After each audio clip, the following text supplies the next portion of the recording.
Bonsoir, bonsoir, bonjour, c'est Congo News 24. Bande Konanga, comme toujours avant de commencer notre émission, nous disons merci à Dieu.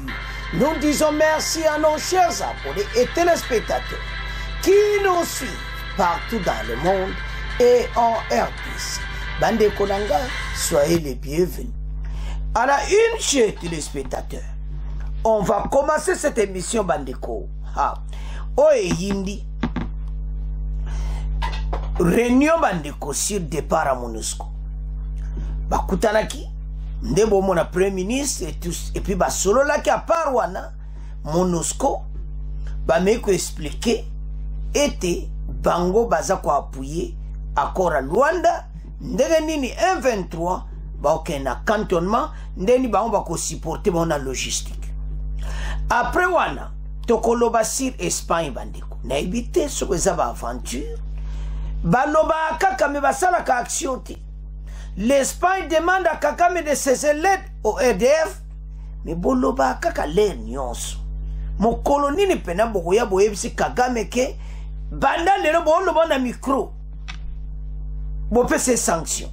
Mais pourquoi on peut ça que sanctions te be européen ka koya ko tungsa kabiso. Alors, bande konanga, toko développer mon émission. Deuxième point, chers téléspectateurs. Oh, balobaka awa boko yoka. Ndenge nini, comment bazo préparer pour la mokonzamboka. Bande ko, oyo kaka somo. Voilà comment FCC de Kabila et Katumbi prépare le coup d'état contre Fachi. Bande ko boko yoka interview na ye. Toko banan interview ne to développer ngo. Après, to yako lo makambo. Oh, bazo préparer ba on a Katumbi. Comment kotia des ordres namboka pour na coup d'état bongo comme ça makamute kota mobulu tous à la connecter peut to développer mon émission là biso. Troisième point chez téléspectateurs et yindi na haute cour militaire arme à feu de Salomon appartenait à Matata et bandi ndegini Matata a eko expliqué ndeni azwaki arme wana. Alors, bande kotambo yoka ba détail. Matata mponyo en danger. Parce que landela yi. Alors, et sa détention illégale, il y a arme à feu. Tous à la connecter, peut-être qu'on développe mon émission. Bande ko émission n'absé bandi. Et committant sur l'ensemble la situation politique en RDC. Toko banda directement arrivé ya sous-secrétaire ya Nations Unies, Jean-Pierre Lacroix, à Zana Kinshasa. Alors, à Salaïba mission na ye, ma solo na ye, à solo na gouvernement na opposition. Na ma solo na gouvernement, il y avait 2 points à l'ordre du jour. D'abord, si départ à MONUSCO, bazo kangabisanga, bazo kende. Ya on to lobe lango fes, bango ba lobe avant ba kende. Dossier Oyo, il y a un 23 bako supporté, on a pré-cantonnement na cantonnement. Tokoyoka interview à Jean-Pierre Lacroix, et puis Tokoyoka, ndenge nini MONUSCO azako kiti. Toba na MONUSCO. Basali 20 ans na EDC, babunda na kaka tozagaka, mais basala kapende lokoti. Bakonji baju ba décision ya kosolo na bango. Qu'on préparer départ na bango de la EDC. Donc MONUSCO bazo quitter l'année prochaine. Alors, yango babani ko yeko la procédure à kosolo là parce qu'ils ont complètement ils ont échoué complètement. Alors bango baza pour le moment mais sengete bango ba kende. Voilà les dossiers. Bokoyoka ndeni bako expliquer sur MONUSCO parce que bandeko bilan na bango eza pena négatif.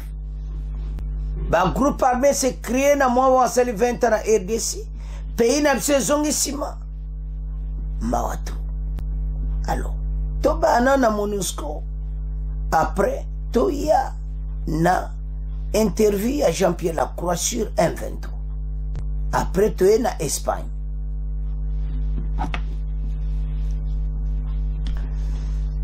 Bandeko avant de ken Espagne toko bandana MONUSCO. Le départ de MONUSCO de la RDC. Et puis ndeni MONUSCO baza kuide na station Oyo, il y a un 23 pour après canton. Le gouvernement congolais et les Nations Unies ont discuté ce mardi 6 juin à Kinshasa sur des questions sécuritaires et la transition pour le retrait de la MONUSCO de la RDC. C'était au cours d'une séance de travail présidée par le Premier ministre Jean-Michel Sama Lukonde, avec quelques membres du gouvernement à laquelle on prit part la délégation de la MONUSCO, conduite par le secrétaire adjoint des Nations Unies chargé des opérations maintien de la paix, Jean-Pierre Lacroix. Nous avons pu constater la convergence de nos objectifs en ce qui concerne le soutien au renforcement de l'autorité de l'État dans toutes ses composantes. Sécurité, armée, police et les autres composantes, l'accent a également été mis à la protection des civils et sur la nécessité de faire en sorte que la transition qui est déjà engagée pour le retrait de la MONUSCO soit accélérée, a rapporté Jean-Pierre Lacroix. Au moyen, Bakonzi va déterminer MONUSCO à Zokende. Donc décembre, Oyo, tant qu'à proclamer l'élection, Massouna Bangoissi. Pour cette transition devra se faire les meilleures conditions, permettant à l'État congolais d'asseoir notamment son autorité dans certaines zones. Balobi Bazokenda Mundam Pobazela, faire de ça s'organiser. Pour vendre dans la place, on a nyonso no bango baza armé comme munene partout bazali comme ça bango bako quitter. En même temps, qu'elle se fasse dans les meilleures conditions, de la manière que le renforcement graduel de la présence de l'État est nécessaire, en face de la manière qu'il n'y a pas de rupture dans le fonctionnement des civils, notamment des personnes déplacées. Personnes déplacées qui dans certains nombres de régions, notamment la région d'où je viens, d'où j'ai fait une forte visite, cependant encore du travail de nos collègues de la MONUSCO. Toyoka, message, ndengeni bazo bongsa départ na bango, bon to avancer l'émission na biso. De son côté, le député national Roger Mwamba Makbenza, secrétaire général des ACO Avenir du Congo, parti politique membre de l'Union sacrée de la République, outre la question de la restauration de l'autorité de l'État dans les zones où la MONUSCO va se désengager, le pouvoir rassure que les élections seront organisées dans de bonnes conditions. Roger Mwamba Makbenza. La MONUSCO rentre maintenant dans une phase de transition pour le désengagement. Nous lui avons fait voir nos observations. Lui, le secrétaire général adjoint, a beaucoup plus insisté sur la présence de l'État là où ils vont se désengager pour la protection des civils. Bien aussi, nous avons abordé le processus électoral en cours et nous lui avons rassuré que les élections seront inclusives, transparentes et ça va se passer dans de bonnes conditions, nonobstant les défis logistiques qui est énorme pour l'organisation des élections en République démocratique du Congo. Ce dossier porte la signature de Jacques-Yves Molima. Bandeko tolandi biso nyonso la MONUSCO baza kokiti bakongole tolandi après long bawumeli tamulai ekomi temps ete bango batika RDC. Bandeko dossier MONUSCO ezosala passe à tel point que bato bawumeli na mboka na biso akusakana te. Il fallait qu'il parte comme ça. Kimia biso pena to maintenir mboka na biso. L'autorité de l'État est à l'établi partout.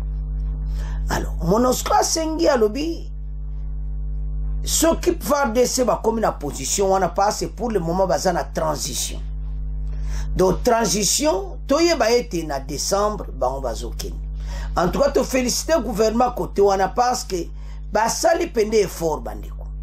Alors, effort ande mona zo mona clairement été balingi ete mboka oyo ebonga bato oyo bakende basali 20 ans tomona ka résultat malonga te tolandi député Union sacrée a expliqué très bien des engagements parce que baza bato oyo baza wana normalement il fallait bakenda on a décembre 2022 mais là on est bazati 2023 opposition balobi ke bango bazala ba témoin pour une élection jusqu'à ce que bazo tinde la biso batu bazo mais nous sommes un pays indépendant.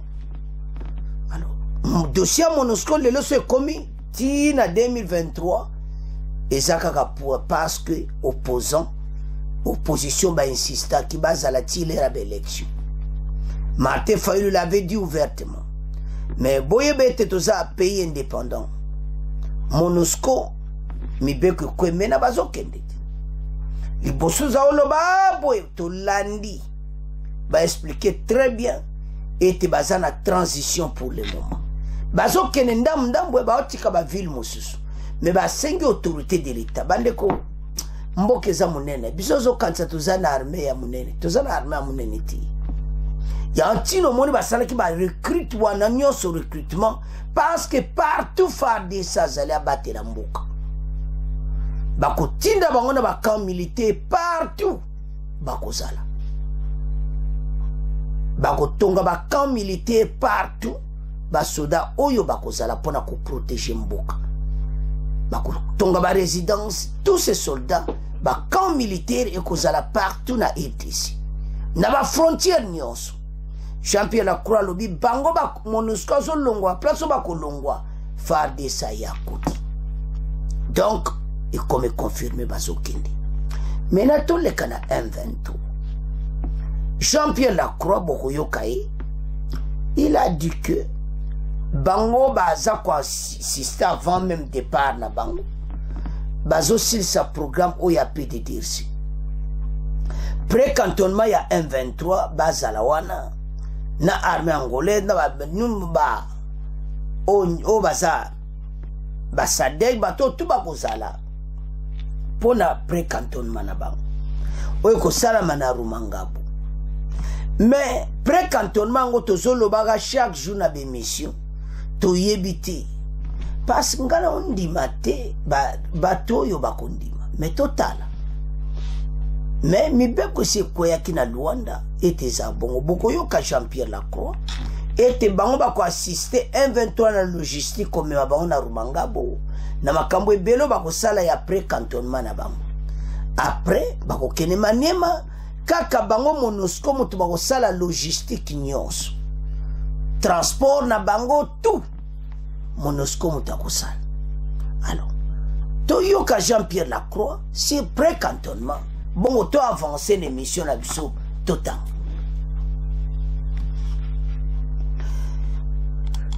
D'autres sujets on paraît de bozomona bavanda mesa ba gouvernement zo solana MONUSCO aborder notamment sur les processus régionaux, processus de Nairobi, processus de Luanda.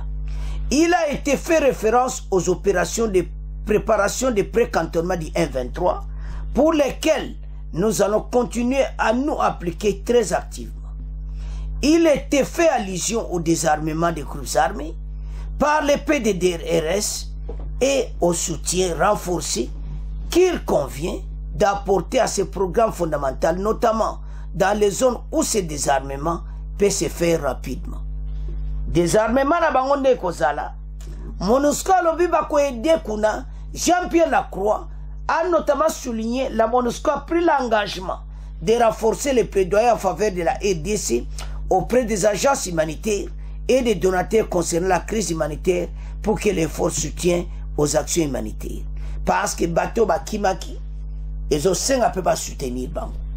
Alors Tolanda Jean-Pierre Lacroix bongo parce que ndengo zomona Kagame na batu na ye tozoye ba position na bango te mais bango bazoya ko yebsa bisoka mais tozoye na pona parce que Espagne a lobby mabe. Alors avançons toyoka Jean-Pierre Lacroix. Mesdames, Messieurs, bonsoir. Dernier jour de la visite du secrétaire général adjoint des Nations Unies en charge d'opérations de maintien de la paix. Ce mercredi, Jean-Pierre Lacroix a rencontré les délégués de la classe politique congolaise, ceux de la majorité ainsi que ceux de l'opposition. Il a par ailleurs animé une conférence de presse au cours de laquelle il a répondu aux diverses questions des journalistes. S'agissant des questions relatives au cantonnement des éléments du M23, il a précisé que les Nations Unies s'engagent pour soutenir ce processus et celui du programme de désarmement et réinsertion communautaire et sociale, PDDRCS, des groupes armés à l'est du pays. Jean-Pierre Lacroix, on l'écoute. Nous avons beaucoup travaillé pour nous engager à soutenir le projet de pré-cantonnement et de cantonnement des éléments du M23. Il en a été question dans nos discussions avec les autorités. Nous avons aussi discuté de ces questions avec les autorités angolaises, où je me suis rendu, avec lesquelles je me suis entretenu à Luanda. C'est également le cas de la représentante spéciale Bintou Keïta récemment. Nous sommes engagés à soutenir ce processus de précantonnement et de cantonnement avec nos efforts politiques et aussi avec notre soutien en matière logistique. De même, nous sommes déterminés à soutenir et à faire un plaidoyer pour que avance de manière plus rapide le processus de désarmement dans le cadre du PDDR-CS. Il y a un besoin de ressources, mais il y a besoin aussi d'agir vite là où les conditions peuvent être réunies pour que ce désarmement intervienne rapidement. Et c'est le cas notamment en Ituri. Potentiellement, c'est le cas à la suite de l'accord qui a été agréé entre différents groupes armés, ce qu'on appelle le processus d'Aro. Donc saisir l'opportunité et faire en sorte que ça se fasse le plus rapidement possible. Bandeko Tolandi Jean-Pierre Lacroix. Il y a lobby bakuide na logistique et tout ça, il y a pré-cantonnement, il y a un 23. Situation oyo pona ba lingba tika avant bango ba longwa. RDC zana kimia partout donc na décembre bango bazokindi. Mais a insisté sur ndenge ba sololi. Ma solo ezaki très sérieux. Soko du tatanga ngo bien au comprendre, to yaka bekri parce que botanga ben information o ebimi bimi na mboka na biso comme ça bino bo comprendre bien tant aux otanga o yoki bene to expliquer. Jean-Pierre Lacroix a lobby que bango ba ko aider les RDF 123 na cantonnement. Siko boyo kama kambo ko leka na cantonnement. Cantonnement na ba ko yeba qui est congolais et qui ne l'est pas. Bayebi ke batwana nyonso ebele baza ba congolais. Alors na pré-cantonnement nde na Rumangabo bamana ko tria yo ayo za congolais te yo kende RDF. Donc yo RDF passe d'abord 123 batwana ba koyana bangoti. Ba soldat Rwanda RDF ba koyana bango pré-cantonnement ti. Quelques congolais ba kotikala. Parce que bayebi ete kope kufina. Ya antina na zolo bake to prier ma casa citation. Est-ce que les 123 vont batika mindu bake cantonnement total? Mais bayeba ete soki basali mobulu bake pré-cantonnement ti. Ba lukinde baza se préparer ba renfort ba attaquer Goma. Bayeba ete bakotwa biloko na bango. Fa deseka yemoko. Ando tozo bongama. Bolandi wana même so basupesa même MONUSCO que autorité de l'État à l'établir faire des na biso na no ekoma na niveau makasi et tout ça. Mais bazo bossa na kitala ba konziba mayele. Tozana ba force beleke ko tanga libanda ba commando ba nani ba wuti ko yekola libanda. Mokonza mboka sali grand travail. Tala armée na biso ba bandela ngwa zero. Yanso no yoka FCC makambazolo baboko yoka chibanda. Bango bavanda ki 20 ans au pouvoir basala ki nini. Mais toujours y a point FCC. Alors, maintenant surtout autant la comment la montée en puissance à faire DC et ça la Congolais plaisir. Pour match auto gagner yango, banguna nyonso bazala dégager. Mais l'autre jeu ça va Congolais te match zambutu.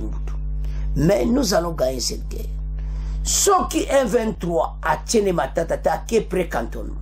Chose est un point d'interrogation.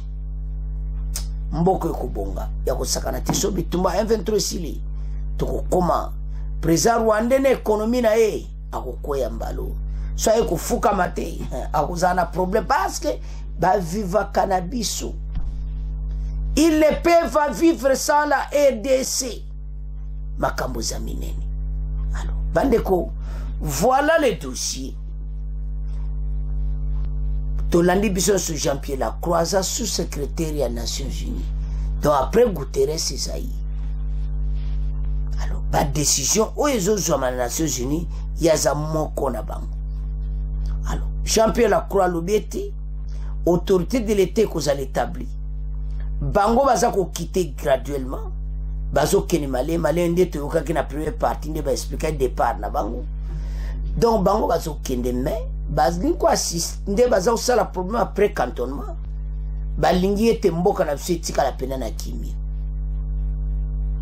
banda 20 ans bokokaki te lelo nde boye kokoka tozotala bino mais bande ko biso totya motema na FARDC oyebi nana esengo nana fierté sono otala nde bazobongisa armée nayebi te bandeko so botalaki extrait wana na RTNC Chico na Congo Central na Kitona bazotala opération ndeni baoforme basoda bandeko tozala fiere fatia bandeli armée à zéro armée na biso fo za munene Jean-Pierre Lacroix lobe autorité de l'État à l'établi bango bazokende passe bango fo ba remplacer c'est vos nombre basoda koka toza pays munene faut tozatana ba 500 000 hommes na armée même 1 million ta la Chine pays munene bazape nano kaka ba millions so combien de soldats c'est l'objet zatana 1 million de soldats parce mboka za munene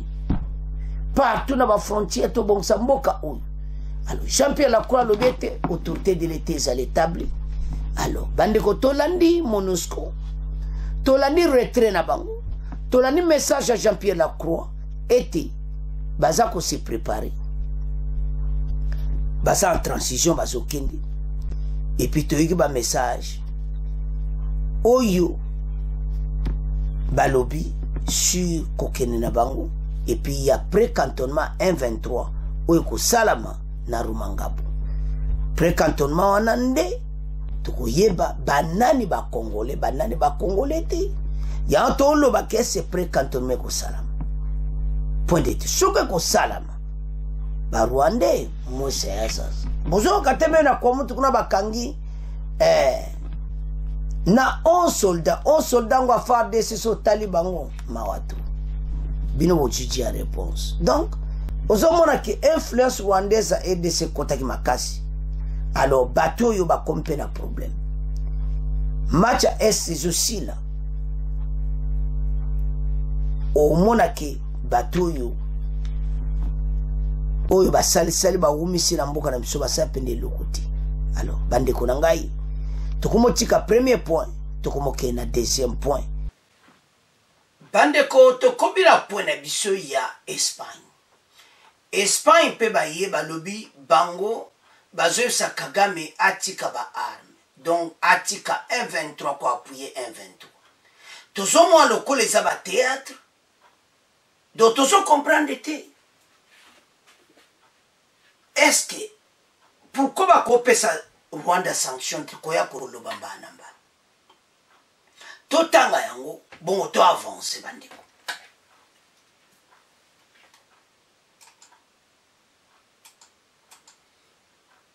alors Sokozotala wana Espagne demande à Kagame de cesser l'aide au RDF 1-23 l'ambassadeur de l'Espagne à RDC Carlos Robles espère que le Rwanda cesse immédiatement son appui aux rebelles de 1-23 à l'origine des tensions armées dans la province du Nord Kivu.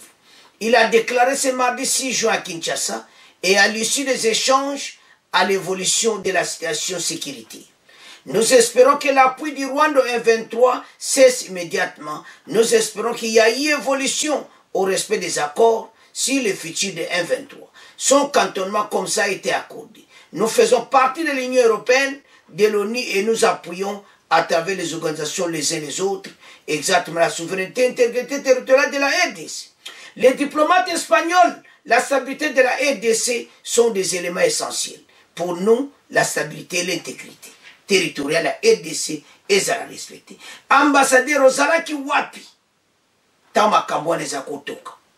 Pourquoi vous avez ces sanctions, président rwandais, mais vous avez allé sur audience, c'est pas Bemba, non, bateau, trop, c'est tout. Bazo pese sanction te kaka c'est aider aux 1-23 non oyo to lembi bino bojo ba décision bo pese sanction poto ndima bino andeko poto ndima bango ba pesa ba sanction ba pesa Rwanda sanction koya ko loba soka le nyonso ah boy non bapesa Rwanda sanction watu ndimo oyo komba aventure alors bande konanga eza mawa tokomo tika on a bino parce que trop c'est trop alors to tiki na bino bande konanga sikoyo tozokende na point ya voilà comment batu oyo bazako préparer le shit ya fachi bazo préparer mais la désordre ko sakanate kota Kabila na kota Katumbi. Alors bandeko FCC azo continuer ba message na bango na ba interview sur élection 2023. PPRD basali combien na pouvoir 20 ans et l'orni basali baye ba commission FCC Front commun pour le Congo tozo mona kakiloko te. Cette fois-ci eza Tshibanda donc envoyé spécial il y a ex-président Kabila à Ekoloba. Tshibanda alobete ba pesi condition na gouvernement pour bango ba participer à l'élection bazo senga ba bandela seni wana na ba composant nango et puis la cour constitutionnelle va changer yango wana nde bango ba kokende na élection. Est-ce que makambo oyo eza ndenge nini bango ba décider pour tokende na élection il faut situation oyo bande ko makambo donc zo yoko yoka e mais nazo comprendre bango te bango bandima kiawa oh voilà ton dimi seni et tout ça lelo comme sous seni ngo ezamabe oh seni ngo ba bandela seni mais on est à 6 mois des élections c'est trop tard les trains de GC Kendaki alors Tshibanda alobi en tout cas bango na FCC condition ba pesi ba bandela seni en recommençant ba bandeli seni mobimba après ba kenango et puis cour constitutionnelle ba bandeli yango son atal na me bateau yo se bazo raisonner nini qu'est-ce qui se prépare au juste qu'est-ce qu'ils veulent au juste pour l'élection bandeko trop c'est trop ezo sala mawa ezo sala pasi komona makamba boy ba kongole bolamuka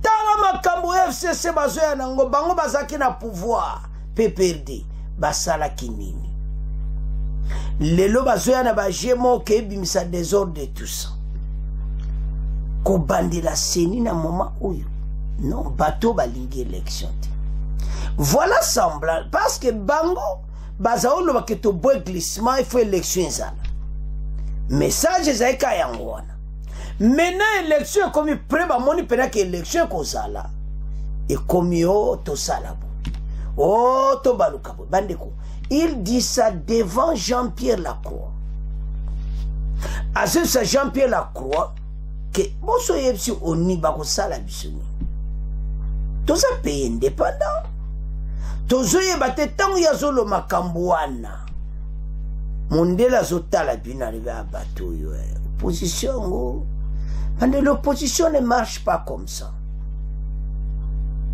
na évidemment ceux qui vraiment ils savent les rôles opposition ça monta zo soutenir peuple passer à peuple ba projet à peuple kokisama koyebsa gouvernement bozo sala boyete bo sala boyete bo sala boy pour la population bo sala boy pour la population mais l'opposition RDC kaka pona be intérêt na ba poste à élection il ne parle pas de projets de société qu'on force gouvernement qu'on tient gouvernement pression bazo wa misala pour ba jeune bazo ba boulot opposition zate pourquoi parce qu'il vise un seul but bango nyonso bazana besoin ba comment ba président de la République Toyoka Tshibanda FCC pose certaines conditions sur l'élection 2023 bandeko ezasom boyoka interview de Tshibanda message de FCC cependant leur position de participer aux élections mais pose certaines conditions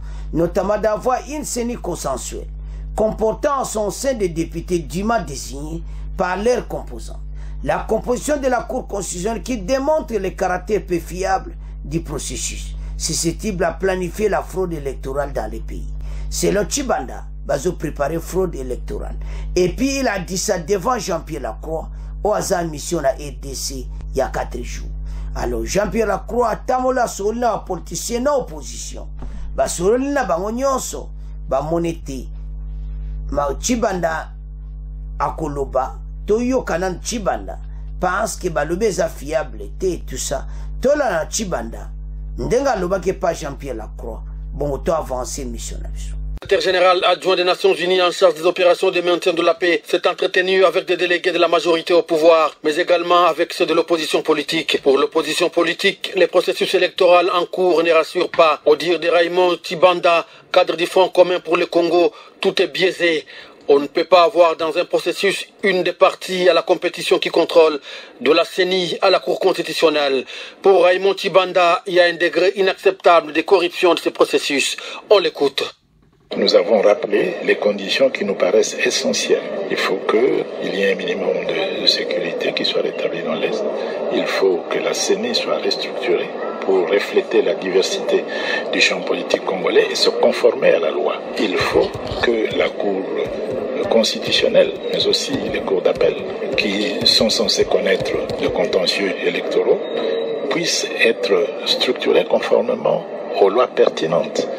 On ne peut pas avoir un processus électoral dans lequel une des parties en compétition contrôle tout de A à Z, de la CENI à la Cour constitutionnelle. Nous savons qui sont là, qui les a placés à tous les niveaux. On ne prépare pas des élections dans ces conditions-là. Vous constatez vous-même qu'aujourd'hui, il y a une quasi-unanimité au niveau de toutes les forces de l'opposition et même une large partie de la société civile sur le degré inacceptable de corruption de ce processus électoral. Mais de son côté, le député national Roger Mwamba Marc Benza, secrétaire général des ACO Avenir du Congo, parti politique membre de l'Union sacrée de la République, outre la question de la restauration de l'autorité de l'État dans les zones où la MONUSCO va se désengager, le pouvoir rassure que les élections seront organisées dans de bonnes conditions. Roger Mwamba Marc Benza. La MONUSCO rentre maintenant dans une phase de transition pour les désengagement. Nous lui avons fait voir nos observations. Lui, le secrétaire général adjoint, a beaucoup plus insisté sur la présence de l'État là où ils vont se désengager pour la protection des civils. Bandeko tolandi Tshibanda. Soki nazotala batuyo. Bango bazao lobo il faut élection zala pas de glissement. Maintenant ba moni que élection ko zala ba élu so ba dossier abo. Est-ce que na moment où on peut recommencer la CENI to bandeli soso ba démarche nyonso basali? Et je ne crois pas. Oh, la Cour constitutionnelle les a fiabilité. Et puis tant que Jean-Pierre Lacroix, message nazotinda et pas mindele oyo. Batu oyo balingi mboka na biso te parce que bayebi ki opposition bazo zape pour ba mindele wana oyo bazo linga mboka na biso avancer. Bande kotozana pays moko riche to zala fière. Mais ce qui se passe pour le moment sozotal aux hommes makamo za clarté. Mais boye ba ete ces pays et comme étant l'émergence de la RDC. La montée en puissance et à FARDC. Donc mboka oyo ezo comme très puissant. Bande na mikolo koya. Ah. Armée vanda kaka. Pays oyo etelemi na ndenga mukiti. Parce que force ba juina armée. Ba traîner bango kitoko. Mboka kozala bien. Ba frontière nyonso tozo kipe yango. Alors, soki to tala ezo salama wa bandiko. Parce que mboka oyo ifo etelema. Ba mona ba policier, ba mona armée don na ba place nyonso. Meto koma na pona. Tozonga na Tshibanda. Bandeko batoyo bavana ki na pouvoir. Basali 20 ans. Maintenant, oyo bazoya na élection, bazoya nde makambo susu pona désordre. Je ne suis pas sûr, parce que net Olandi Chibanda wana. Est-ce que vraiment bazana pose élection? Bazana pose na ngota. Baebi ke fatia ko gagner. Alors qu'il a gagné pendant une élection très propre. Mais bon, bazo katsa au sala fraude. Tant que bon saba makambo yo kuna union sacrée bazo bonga mana propagande na bango. Bazo bonga mana ba message mbo tala ki olega ki na stade de martyrs. Opposition va s'organiser, batika bilo baloba. Qu'il arrête de parler leur nyoso ba kenan ba vanda. Baye ko la stratégie nto ko sala to benda ba voix ya union sacrée. C'est comme ça dans la politique. Mais chez nous, politique est comme il y a koloba pona batou, des injures, boena boye. Tala, même bandeko bazo finga ba konzi bazali banda. Bandeko botika, conseil na ano pesa bino. Bobima li banda po bo finga ba konzi botika. Biso tozo loba nazo ke la bino ne parce que je connais nazo senga na bino botika kofinga ba konzi. Bosala bula mina journaliste bo mene vina bino botika kofinga ba konzi. Vous croyez que vous êtes à l'extérieur du pays? Eza minute. Ma tango zo sa benji ba ko tolero te même na pays osa. Ce qui lelo RDC bien lande la bateau na ba pays bon baza. Oza na France, oza la wapi na pays africain place oza. Ozo finga mukonza mboka. Ce qui ba yebisi police ya mboka wana ba ko lukisa yo. Parce qu'ils ont interdit quoi ko finga na télévision. Ba ko kango na ba chaîne wana YouTube ba kangi yango. Mu conseil na ngango. Alors, tozonga na dossier oyo. FCC bazoloba balingi élection tena ba katumbi bango tout besoin na bango. Makamtu ekota mobulu to vendre autour de la table. Voilà les dossiers. Bandeko ezamawa soki tozotala oyo bazo se préparer ndenge tolandi wana FCC nde toyoki interview bozomona te ke bazo préparer quelque chose ezamawa bazo préparer la chute ya Fachi parce que raison ezati bazolo ke ba bandela la cour constitutionnelle ba bandela makambo nyonso soki te désordre kakekota. Donc soko taliba makambo tu bazo sala et ça pour un seul but élection ça a été désordre kota na mboka ou bien coup d'état ou bien ni notre bazo se préparer et ça mawa soko zotala dossier oyo ezo sala na pasi na mawa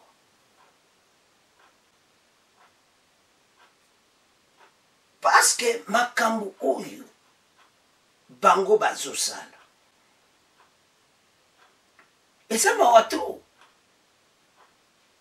soko zotala na dossier oyo bandeko tokende directement na yango message à Chibanda.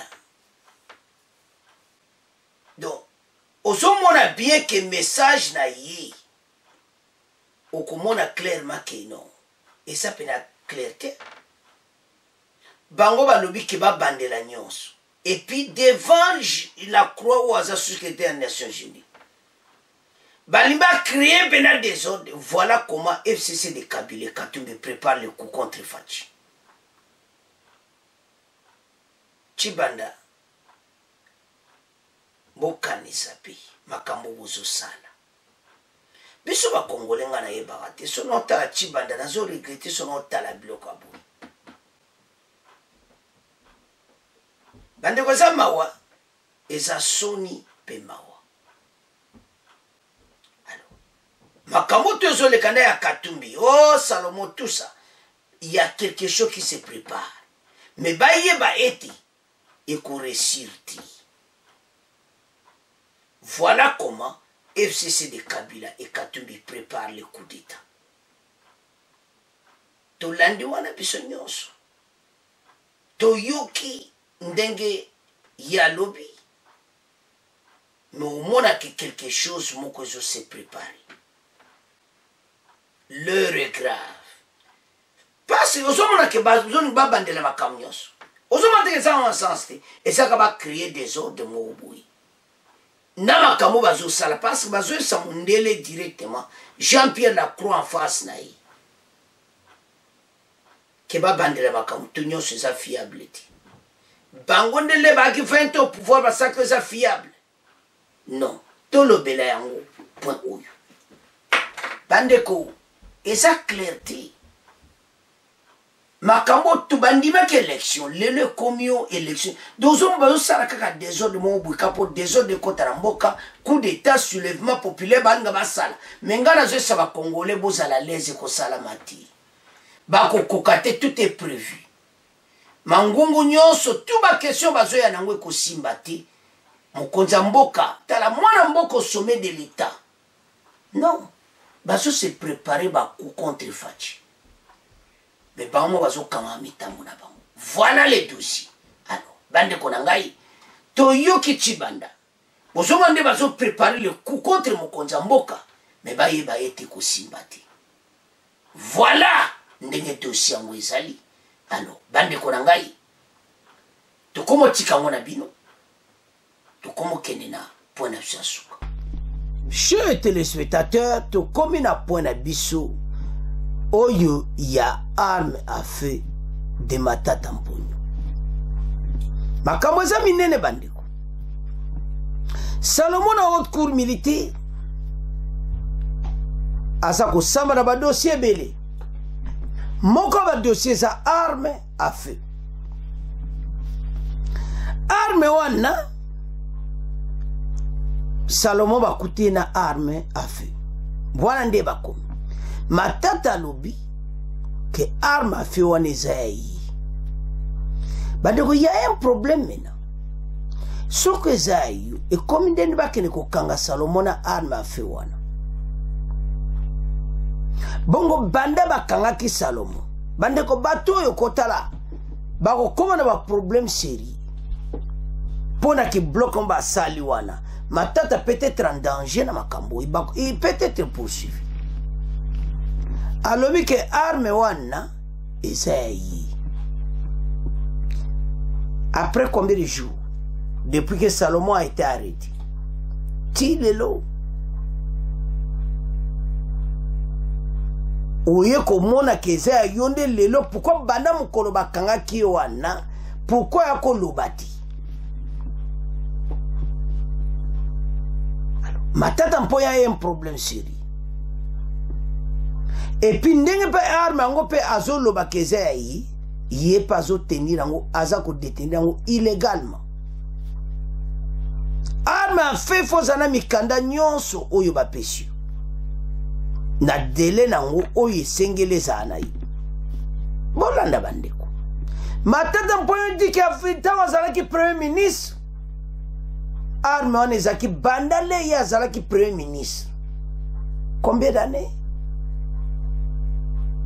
En 1985, si je me souviens. Combien d'années t-il l'eau? Non. Situation est à mon boulot.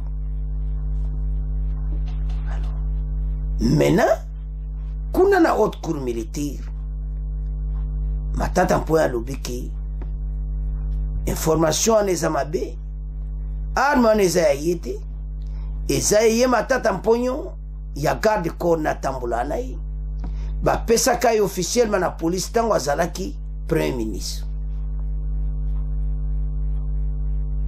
Non.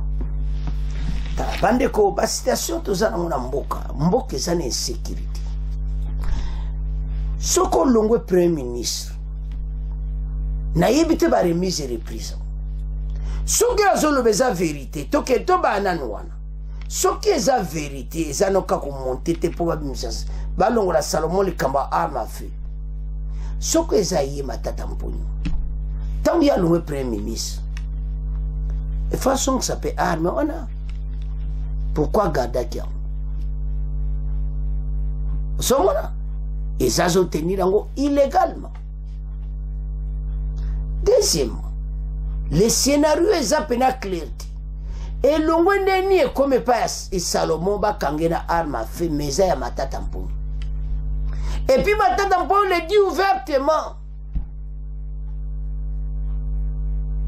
que ça arme tant à Premier ministre.